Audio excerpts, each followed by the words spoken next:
Anda kembali di Rumah Pemilu, Saudara. Publik dibuat geger, banyak yang masih bertanya-tanya, kemudian juga kaget kenapa kemudian Prabowo Subianto memilih Gibran Rakabuming Raka menjadi pasangannya atau yang akan melenggang nanti ke Pilpres 2024. Apa alasan Koalisi Indonesia Maju, kemudian juga bagaimana dengan sosok-sosok lain pendamping Prabowo yang memang secara survei banyak kemudian dikatakan ini ada di tingkat teratas lah begitu ya. Kita akan bahas langsung bersama dengan perwakilan Koalisi Indonesia Maju yang juga sebenarnya ini adalah Sekretaris Jenderal dari Partai Amanat Nasional.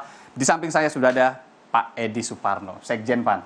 Pak Edi, terima kasih. Terima kasih, selamat sore. Kemudian juga saya harus bilang terima kasih lagi sudah datang ya. Jumat kemarin juga datang ya. Iya, betul. Secara virtual kita juga sudah terhubung dengan Pak Nyarwi Ahmad atau nanti akan kami sambungkan. Ini adalah dosen komunikasi politik Pak Edi dari UGM yang juga Direktur Eksekutif Indonesian Presidential Studies. Tapi kita langsung membahas dulu Pak Edi. Ya. Jadi seperti apa perasaan di PAN sendiri, kemudian juga bagaimana arus bawah di Partai Amanat Nasional yang sebenarnya kan sudah lama ya digaungkan ini Pak ET begitu ya, yang kemudian dimajukan oleh PAN akhirnya tidak dipilih. Ya, pertama mungkin perlu saya sampaikan bahwa proses untuk memilih dan menetapkan calon wakil presiden Pak Prabowo itu melalui mekanisme yang sudah kita sepakati sejak awal. Sejak kita bergabung menjadi koalisi di dalam pemenangan Pak Prabowo tanggal 13 Agustus 2023. Di situ kita sudah sepakati mekanisme seperti apa. Dan kita sudah menyepakati juga bahwa melalui mekanisme forum para ketua umum itu, nanti siapapun yang akan dipilih, siapapun yang akan ditunjuk, itu kita akan menerima semua hasilnya. Oke, itu sudah dari awal? Dari awal sudah kita putuskan, sudah akan diterima semua hasilnya. Dan memang meskipun forum itu adalah forum ketua umum, tetapi pimpinannya adalah Pak Prabowo. Dan kata akhir, kata putus ada di Pak Prabowo. Kita sudah sepakat semua tentang hal itu. Jadi final and binding lah gitu ya? Dengan diketahui oleh para ketua umum partai. Ya, betul. Itulah kenapa juga Pak Bang Zul juga kemarin kan hadir dan juga bersenyum bersama, berpegangan bersama, itu artinya kompak dan sudah oke lah. Betul. Penunjukan Gibran ini. Ya, betul. Karena memang prosesnya kan ada pemilihan, ada evaluasi, ada analisa dari yang sangat mendalam terhadap semua putra-putri terbaik. Karena ini kan seleksi yang adalah putra-putri terbaik yang mendampingi Pak Prabowo nantinya. Ada Mas Gibran, ada Pak Erick Thohir, ada juga Ibu Khofifah yang kemudian kita lakukan evaluasi yang mendalam. Tetapi dalam rapat dan pertemuan kemarin malam di kediaman Pak Prabowo Subianto, beliau sebagai tokoh yang sangat demokratis masih melempar kepada para ketua umum. Apa katanya? Ya, sampaikan para ketua umum. Pak Sekjen ikut juga kemarin? Saya hidup. Jadi memang hadir di situ adalah para ketua umum koalisi plus sekjennya. Itu dan disampaikan oleh Pak Prabowo, para ketua umum, ini kita harus membuat keputusan untuk cawapres. Saya persilahkan pandangan dari ketua umum. Dan beliau tetapi menekankan pada sebuah konsensus. Artinya apa? Kita ini mau musyawarah, kita menargetkan mufakatnya bulat. Gitu, mufakat bulat sehingga semua nanti konsekuen dengan gembira, dengan ringan hati dan sungguh-sungguh nanti menjalankan keputusan itu. Dan ternyata itu akhirnya konsensusnya ada bulat.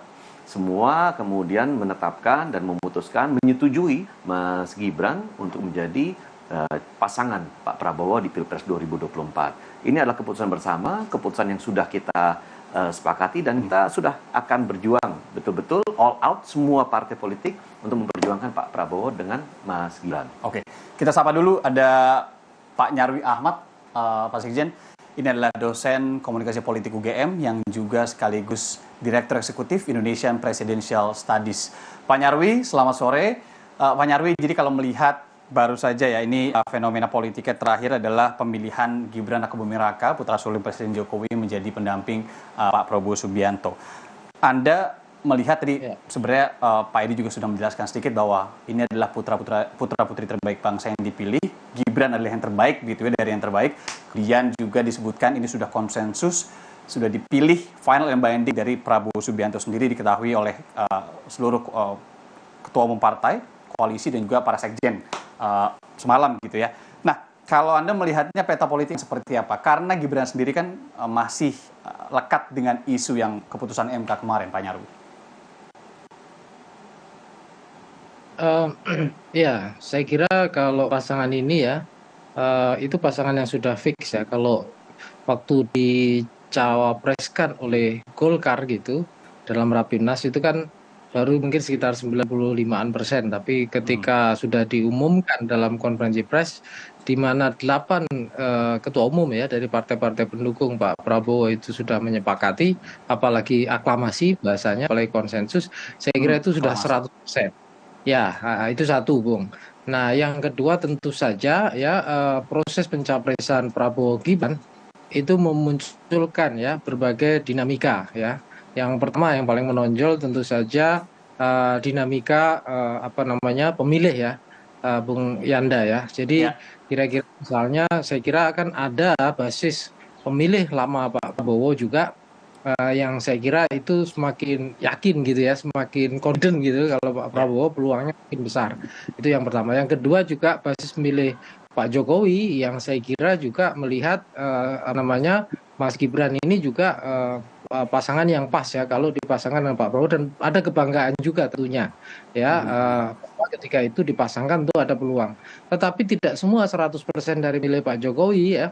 Itu saya kira juga pasti ada misalnya yang Oh iya. kelompok-kelompok mungkin tidak sepenuhnya ya katakanlah langsung tegak lurus apa memilih pasangan Prabowo Gibran ini, dan Ya. di sini yang saya kira gitu tantangan bagi Bang Edi Suparno ya dan kawan-kawan gitu untuk kemudian makin apa namanya meyakinkan, persuasi gitu kira-kira dengan narasi yang tepat tentunya apa sih sebenarnya apa istilahnya pentingnya hari ini atau saat ini mengusung pasangan sosok Pak Prabowo ini bersama Mas Iya, Gibran tepat. Pak terkait Nyarwi, sorry, dengan saya potong sedikit. data Karena tangannya. kan terlepas dari pemilihan yang sudah aklamasi kemarin, Pak Edi, Pak Nyarwi ini kita tahu selama ini yang ada di survei, misalkan kita berdasarkan survei begitu ya, nama-nama seperti yang digaungkan oleh PAN, nama Erick Thohir ini kan juga menjadi yang teratas salah satunya. Apakah Anda melihat pemilihan Pak Prabowo ini sudah sangat rasional atau justru sebenarnya tidak rasional? Apa hanya karena joy effect saja? Ini kita akan bahas usai jeda. Jadi tetap di Rumah Pemilu, hanya di Kompas TV Independen Terpercaya. Saudara, Menteri BUMN Erick Thohir belum lama ini mengunggah foto kebersamaan dengan Menteri Pertahanan Prabowo Subianto dan juga Menteri Perdagangan Zulkifli Hasan. Dalam unggahannya, Erick Thohir berpantun dengan menyinggung demi cinta harus bersabar. Foto ini diunggah Erick Thohir di akun Instagram pribadi pada Minggu 22 Oktober lalu. Erick mengunggah momen itu saat menghadiri Hari Santri di Surabaya, Jawa Timur. Dalam keterangan foto, Erick menulis, jalan bareng ke Hari Santri bikin mulut tersenyum lebar. Baru pergi sehari sudah kangen istri, demi cinta harus bersabar. Unggahan ini relatif berbarengan dengan pengumuman Gibran Rakabuming Raka sebagai bakal cawapres Prabowo Subianto. Sebelumnya, Erick pun disebut-sebut sebagai bakal cawapres potensial Prabowo Subianto.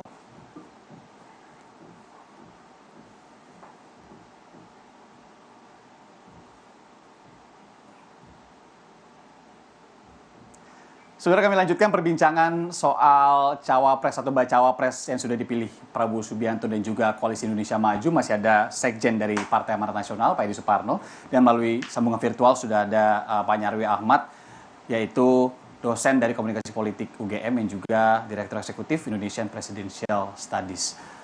Pak Edi, berikan kami gambaran paling rasional ke publik juga. Kenapa kemudian Gibran yang dipilih sih, Pak? Kemudian kenapa tidak Erick Thohir? Meskipun sudah disebutkan prosesnya begitu ya, tapi pertimbangan rasionalnya apa?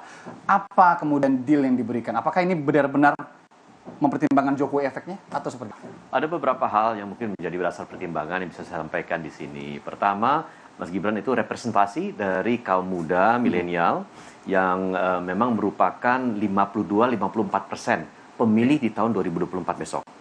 Jadi Mas Gibran bisa berbicara dengan bahasa kaum milenial, kaum muda, kaum pemilih pemula.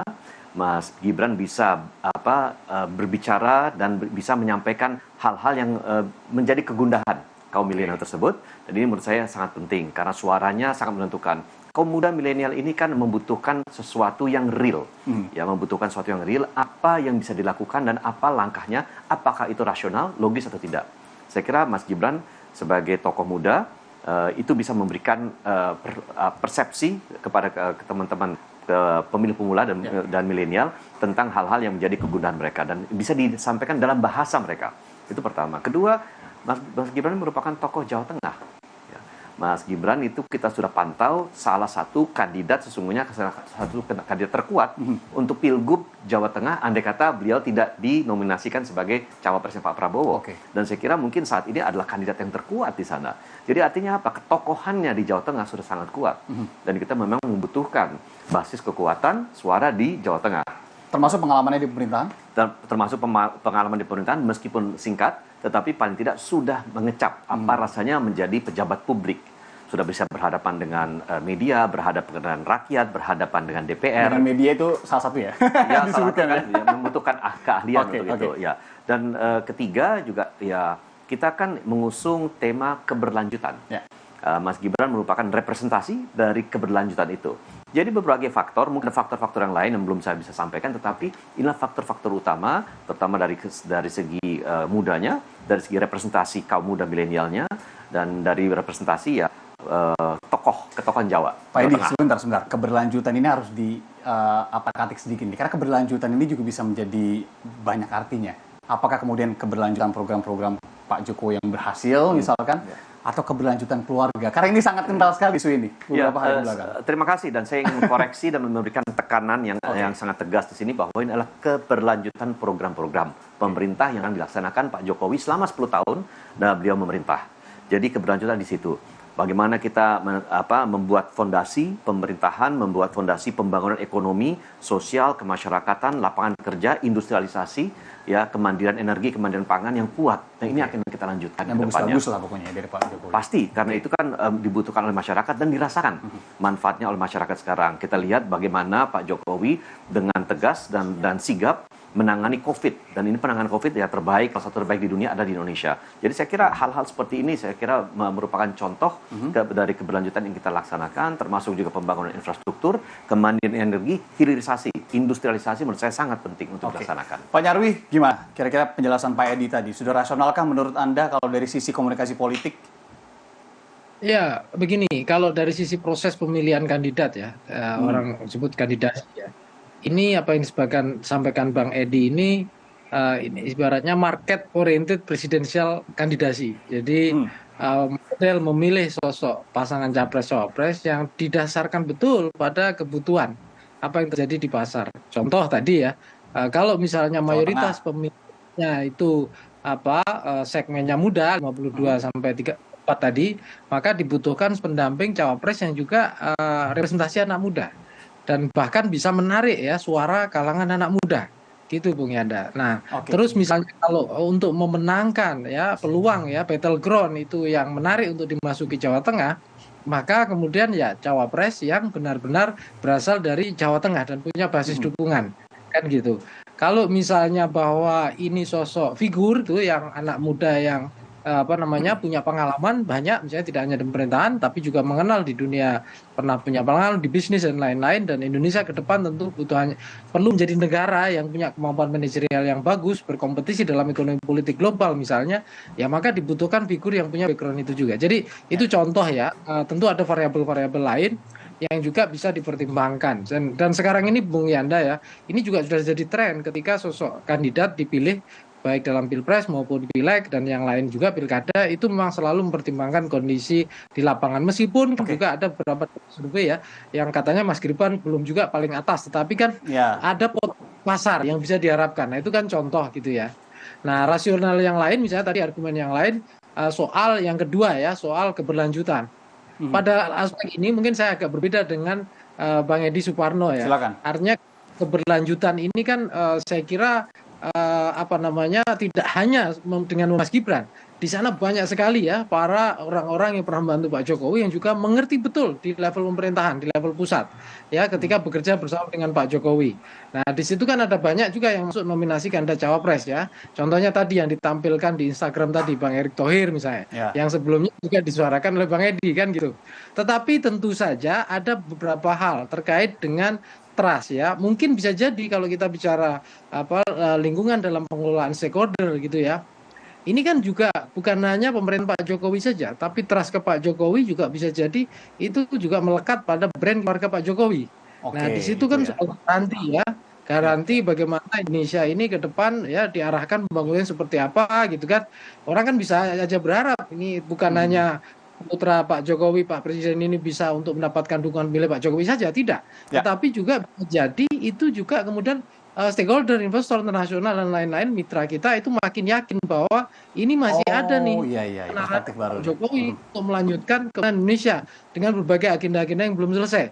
Contohnya misalnya renewable energy tadi disebutkan ya. Belum banyak sekali ya isu-isu selama ini yang jadi prioritas di pembangunan Pak Jokowi. Itu saya kira Bung Yana. Oke, Pak Nyarwi Ahmad, dosen komunikasi politik dari UGM, kemudian juga Pak Sekjen, Pak Edi Suparno, Terima kasih. sudah bersedia hadir kembali Kasih. di studio Mini Kompas TV yang langsung di KPU RI. Pak Nyarwi, terima kasih juga. Semoga nanti bisa ngobrol-ngobrol lagi terkait dengan perkembangan politik tanah air saat ini.